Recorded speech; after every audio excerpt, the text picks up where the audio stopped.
Hi சொந்தங்களா, good morning எல்லாருக்கும். Today nice day. இன்றைக்கெல்லாம் நல்லா சந்தோஷமாக இருக்கணும்.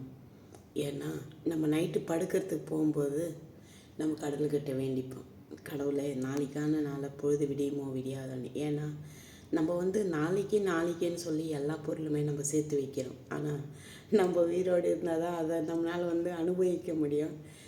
எங்கள் அம்மா சொன்ன மாதிரி நம்ம செத்துட்டா கூட வீடு வாசல்ன்றது கண்டிப்பாக வேணும். நம்ம வாழறதுக்கு வீடு இல்லைனாலும் அட்லீஸ்ட் நம்ம சாகும்போதாச்சு அந்த கடைசி காலத்தில் நம்ம சந்தோஷமாக நிம்மதியாக இருக்கிறோன்னா நம்மளுக்கு பில்டிங் தேவையில்லை, இருக்கிறதுக்கு ஒரு கூரை வீடாச்சு இருந்தால் அது நம்மளுக்கு திருப்தி தான். நான் அப்படி தான் சந்தோஷப்படுறேன். எங்கள் அம்மா கிட்ட சேலஞ்சு பண்ண மாதிரி நான் அதுக்குள்ளே செத்து போகக்கூடாது. உங்கள் எல்லாரோடைய பிளெஸ்ஸிங் எனக்கு எப்போ இருந்தாவே போதும். யார்கிட்டையும் போய் காசு வேணும்னு சொல்லி நான் உதவி கேட்க மாட்டேன்.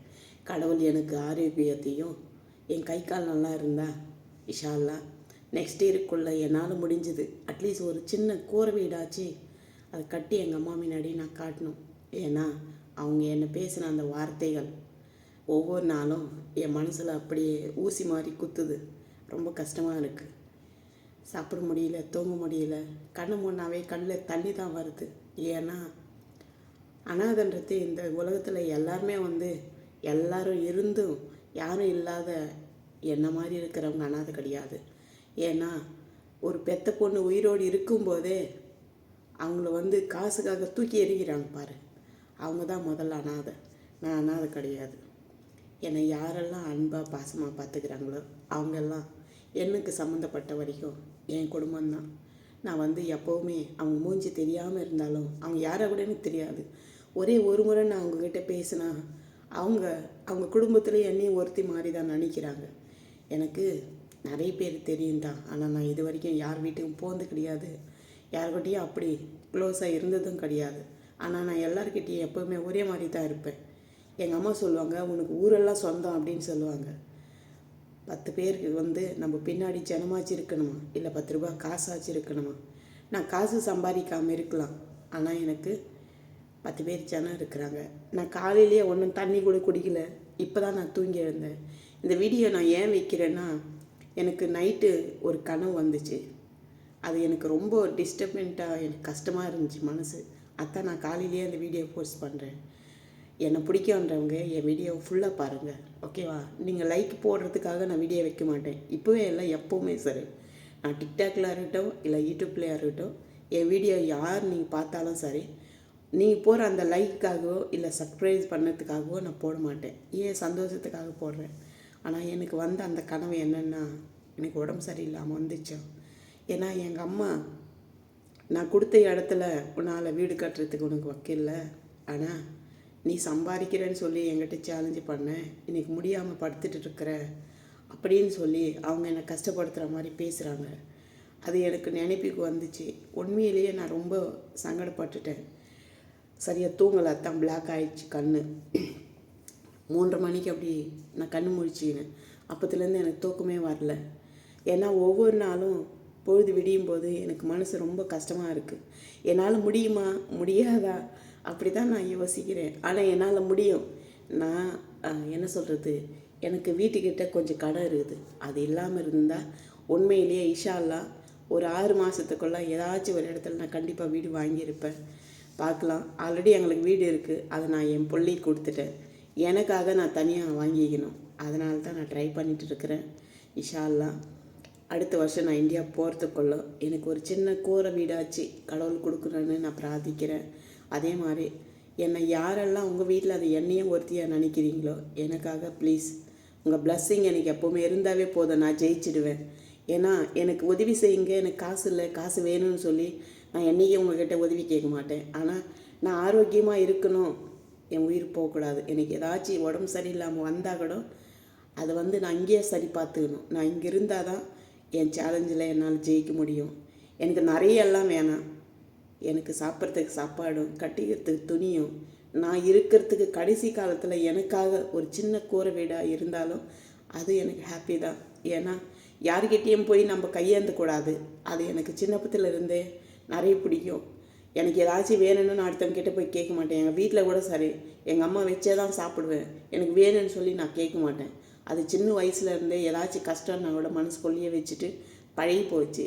இப்போ எனக்கு இவ்வளோ வயசு வந்துச்சு, இப்போ கூட நான் அடுத்தவங்ககிட்ட போய் எனக்கு கஷ்டம் இது உதவி செய்யுங்கன்னு நான் யார்கிட்டையும் கேட்க மாட்டேன். அது ஏன் கேட்க மாட்டேன்னா, அது முதல்ல இருந்தே எனக்கு பழகி போச்சு. அதனால தான் இப்போ ப்ளீஸ் எல்லாருக்கிட்டையும் ரிக்வெஸ்ட் பண்ணுறேன். உன்னை நான் பல்லு கூட கழுவலை, காலையிலேயே தூங்கி எழுந்து நான் வீடியோ பண்ணுறேன்னா எனக்கு மனசு கஷ்டமாக இருக்குது. நைட்டெல்லாம் எனக்கு தூக்கமே வரல. அந்த மாதிரி பேசுறது தான் எனக்கு மைண்டில் ஞாபகம் வந்துச்சு. நான் கண்டிப்பாக ஜெயிப்பேன்ல. உங்கள் எல்லாருடைய நல்ல உள்ளங்களோட பிளெஸ்ஸிங் இருந்தாவே நான் பாதி ஜெயித்த மாதிரி தான். என் கை கால் நல்லா இருக்கணும், கடவுள் எனக்கு ஆரோக்கியத்தை கொடுக்கணும், அதை மட்டும்தான் நான் கேட்பேன். ஆனால் எனக்கு முடிஞ்சது நான் அடுத்தவங்களுக்கு உதவி செய்யணும்னு தான் எப்போவுமே நினைப்பேன். எனக்கு எங்கள் அம்மா ஆசைப்பட்ட மாதிரி எனக்கு கூட ஒரே ஒரு ஆசை தான். குவைட்டில் இனிமேல் நான் வேலை செய்ய மாட்டேன், இந்தியாவுக்கு போயிடணும்னு சொல்லி நினச்சப்போ அப்பா அம்மா விட்டுட்டவங்க, வயசானவங்க, உடம்பு சரியில்லாதவங்க, அப்படி அனாத மாதிரி நிறைய பேர் வெளியில் இருக்கிறாங்க. என்னால் அடுத்தவங்களுக்கு உதவி செய்யணும்னு தான் நான் கண்டிப்பாக நினைப்பேன். இன்ஷா அல்லாஹ் நான் போட போகிற வீடியோ கண்டிப்பாக நீங்கள் பார்ப்பீங்க. நான் இந்தியா போனால் கூட கண்டிப்பாக நான் வீடியோ போடுவேன். ஓகேவா? உங்கள் எல்லாருடைய பிளெஸ்ஸிங் இருந்தாவே நான் ஜெயித்த மாதிரி தான். ஓகே தங்கங்களா, பாய். நெக்ஸ்ட் வீடியோவில் பார்க்கலாம். எனக்காக ஜெபம் பண்ணுங்க please. Okay, bye. Take care. And வேலை செய்யும்போது பார்த்து பத்திரமா செய்யுங்க. ஓகேவா? வீட்டில் வேலை செய்கிறவங்க கொய்த்துக்காரங்க கூப்பிட்டாங்கன்னு அவசரப்பட்டு ஓடாதீங்க. இந்த படிக்கட்டி நம்ம இறங்கும்போது நிறைய முறை நான் அதை ஃபேஸ் பண்ணியிருக்கிறேன். எங்கள் மேடம் எதுக்காச்சும் கூப்பிடும். எங்களது 3 மாடி 92 படிக்கட்டு இருக்குது. நான் ஃபாஸ்ட்டாக ஓடுவேன். அப்போ கால் இந்த படிக்கட்டிலேருந்து செகண்ட் படிக்கட்டுக்கு நம்ம இப்படி ஓடும்போது இந்த கடைசியில் இருக்கும் பார்த்தியா, இந்த முட்டிக்கிட்ட நம்மளுக்கு சாக்ஸு அது நழுவிடும்.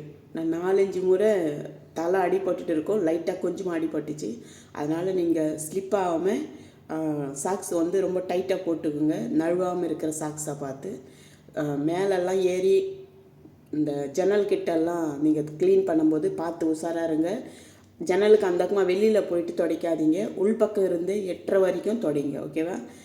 உங்கள் உடம்பை நீங்கள் தான் காப்பாற்றிக்கணும். இங்கே யாருமே நீ எப்படி இருக்கிற, சாப்பிட்டியா, இது இப்படி இல்லை அப்படி செய், யாரும் சொல்லித்தர மாட்டாங்க.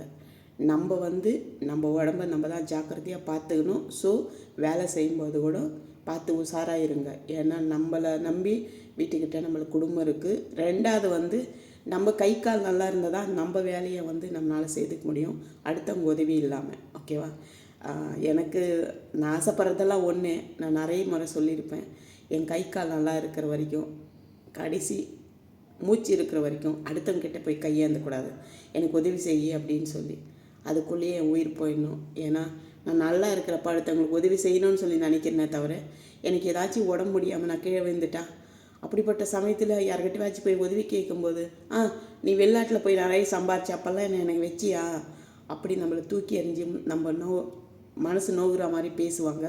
அதனால் பார்த்து பத்திரமா நீங்கள் 10 ரூபா சம்பாரிச்சா உங்களுக்காக சேவிங் எடுத்து வச்சின்னு மீதி வீட்டுக்கு கொடுங்க. ஓகேவா? பாய். எல்லாருக்கும் மிஸ் யூ. என்னை சப்போர்ட் பண்ணுறவங்க எல்லாருக்கும் ஒன்ஸ் மோர் தேங்க்யூ.